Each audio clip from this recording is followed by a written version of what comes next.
Hello সবাইকে, আশা করছি তোমরা সবাই খুব ভালো আছো। হ্যাঁ, আমিও এই 3 দিন একটু খারাপ ছিলাম, বাট এখন একটু ভালো আছি। তো কেন খারাপ ছিলাম সেটা অবশ্যই তোমাদের একটা ভিডিওতে শেয়ার করব। তো দেখো, তার মধ্যে আমরা এটা অনেক দিন আগে একটা মিশো থেকে অফার চলছিল। তো মানে এই মানে 12 জোড়া, হ্যাঁ 12 জোড়া চুড়ির দাম নিয়েছিল 210 টাকা বা এরকম কিছু।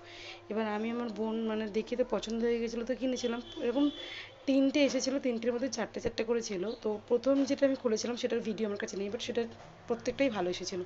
কিন্তু তারপরে যে দুটো আমি প্যাকেট খুলছি, তোমরা দেখতেই পাচ্ছ হয়তো, তো ওর মধ্যে অনেকগুলো চুড়ি, মানে যে সেকেন্ড দুটো প্যাকেট আমরা খুলছিলাম অনেকগুলো চুড়ি ভেঙে গেছিলো। তো হয়তো এটা আমাদের ভুলে না, হয়তো ডেলিভারি করার সময় হয়েছিল, কিন্তু নাহলে ফার্স্ট প্যাকেটটা তো ঠিকই ছিল, এইটাই পরে হয়েছিল। আর দেখো আমাদের চুড়িগুলো দেখছো তো, অলরেডি অনেক চুড়ি হয়ে গেছে আমাদের। তো দেখো, অফারটা তোমাদের সাথে শেয়ারও করলাম, 220 টাকা, তো এখানে 10 টাকা নিয়েছিল। ভিডিওটি ভালো লাগলে like comment share and subscribe করে দিও। দেখা হচ্ছে খুব তাড়াতাড়ি আর একটা খুব ভালো ভিডিও নিয়ে। ততক্ষণ ভালো থেকো, সুস্থ থেকো, টাটা।